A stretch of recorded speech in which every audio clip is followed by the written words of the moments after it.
ஆலயா cotton வேட்டிகள், ஷர்ட்டுகள், wedding celebration. தமிழகத்தை பொறுத்த வரைக்கும் உங்களுக்கு சாதகமான அம்சம் இருந்தாலும் மத்தியில பாஜகவுக்கு தான் அட்வான்டேஜ் இருக்கு அப்படின்றது தான் திரு மணி அவர்களோட பார்வையாகவும் இருந்தது. சூர்யாவும் அதை தான் வலியுறுத்தினார். அவர் தம்பி சூர்யா வந்து பில் கிளின்டன் அவரெல்லாம் கொண்டு வராரு. 21 வருஷம் இருந்தார்னு. இங்கே நம்ம வெஸ்ட் பெங்காலில் ஒரு கம்யூனிஸ்ட் லீடர் இருந்தார், ஜோதி பாசு. 23 வருஷம் தொடர்ந்து சீஃப் மினிஸ்டராக இருந்தார். ரொம்ப அசைக்க முடியாதால நல்லா பண்ணிட்டு இருந்தார். அதே மாதிரி வந்து ஆனால் மணி அவர்கள் சொல்லும்போது அவர் அண்ணாமலைக்கு நன்றி சொல்லணும். நான் சொல்லி நம்ம எல்லாரும் சேர்ந்து மோடி அவர்கள் தான் நன்றி சொல்லணும்.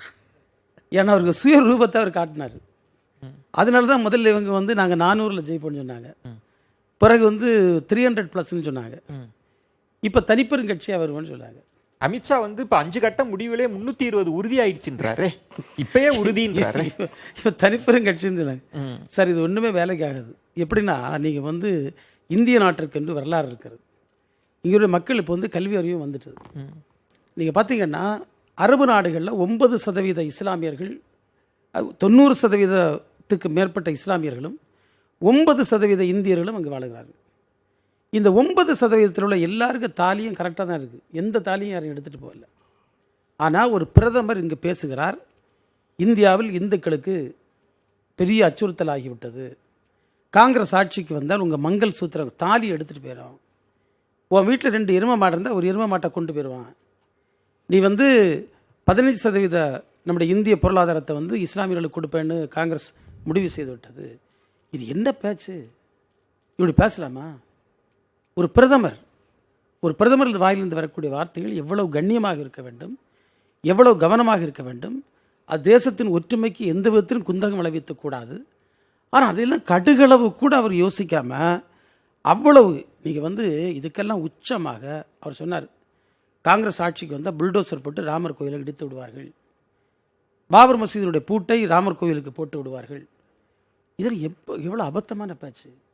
ஒரு நாட்டில் இருக்கக்கூடிய மக்கள், இந்திய நாட்டை பொறுத்தவரையில் பல சமயத்தை சார்ந்தவர்கள், பல ஜாதியை சார்ந்தவர்கள். இந்த ஜாதிய கட்டமைப்பெல்லாம் உருவாக்குறவர்கள் தான் இன்றைக்கு ஆர்எஸ்எஸ், பிஜேபி என்று சொல்லி கொண்டிருக்கக்கூடியவர்கள். அவங்க வந்து இந்த வேற்றுமைகளுக்கு இடையில் ஒரு ஒற்றுமை வேண்டும் என்பதற்காகத்தான் இது ஒரு சமய சார்பற்ற நாடாக இருக்க வேண்டும் என்று அன்றைக்கு அரசமைப்பு சட்டத்தை உருவாக்கியவர்கள் சொன்னார்கள். ஆனால் ஒரு பிரதமரே முன்னின்று மதத்தின் அடிப்படையில் இதை பிரிப்பது என்பது எந்த விதத்திலும் இந்திய நாட்டு மக்கள் ஏற்றுக்கொள்ள மாட்டார்கள் என்பதனுடைய விளைவு தான் நம்ம பார்த்துட்டு இருக்கோம். இல்லை, நீங்க தார்மீக ரீதியாக கேட்குறீங்க, அது அவர்களுக்கு வாக்கு அரசியல்ல பலனை தராதுன்னு சொல்ல முடியுமா? சார், பல கட்டங்களில் கொடுத்துருக்கே. நீங்க வந்து 100% இந்த தேர்தலில் அது அவர்களுக்கு கை கொடுக்காது.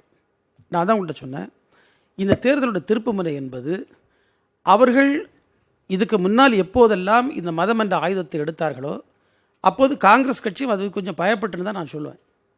நான் இப்போ அதை விவாத பொருளாக்க விரும்பலை. அது கேரளாவில் உள்ள சபரிமலை விஷயம் கூட ஒரு உதாரணமாக நம்ம சொல்லலாம். ஆனால் இந்த முறை காங்கிரஸ் கட்சி அப்படி போகாமல் அவங்க வந்து தமிழ்நாட்டில் பேசுகின்ற சமூக நீதி அரசியலை பேசினார்கள். நீங்கள் பார்த்து எப்போ ஜாதிவாரி கணக்கெடுப்பை பீகாரை தொடர்ந்து நாடு முழுவதும் கொண்டு வரும் ராகுல் காந்தி சொன்னாரோ அப்போதே அவர்கள் சமத்துவத்தை, சமூக நீதியை பேச ஆரம்பித்து விட்டார்கள், துணிந்து விட்டார்கள் என்பதுக்கு எடுத்துக்காட்டு.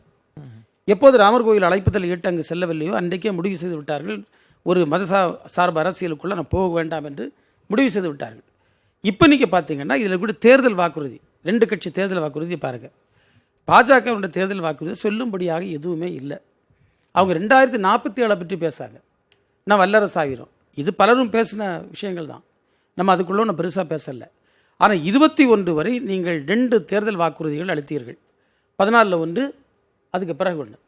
இந்த 2 தேர்தல் வாக்குறுதியிலையும் நீங்கள் இந்த மக்களுக்கு செய்தது என்ன, எதை நீங்கள் அச்சீவ் பண்ணியிருக்கீங்க? இல்லை, மக்கள் இதெல்லாம் பொருட்படுத்துகிறாங்க, மக்களிடம் ஒரு அதிருப்தி வந்திருக்குன்னு சொல்கிறீங்க. சார், நீங்கள் வந்து வேலைவாய்ப்பு இல்லாமை, இந்திய நாடு தான் வந்து உலகத்திலே பெரிய அளவில் 28 வயது சராசரி உடைய இளநிலை கொண்டிருக்கக்கூடிய நாடு என்று சொல்லுகின்றோம். இப்போ இந்த நாட்டில் வேலைவாய்ப்பு என்பது மிகப்பெரிய பிரச்சனையாக இருந்து கொண்டிருக்கிறது.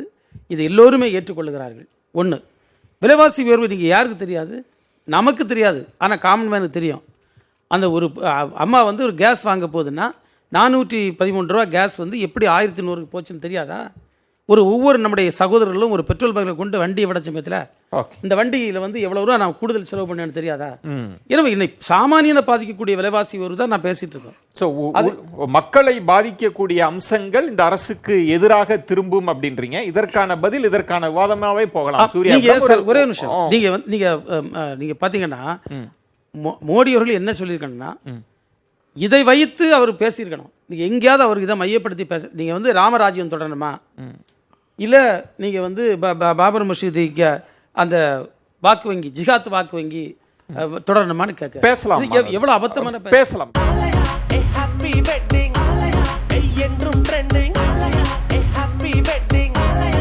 ஆலயா காட்டன் வேட்டிகள் ஷர்ட்டுகள் வெட்டிங் செலிப்ரேஷன்.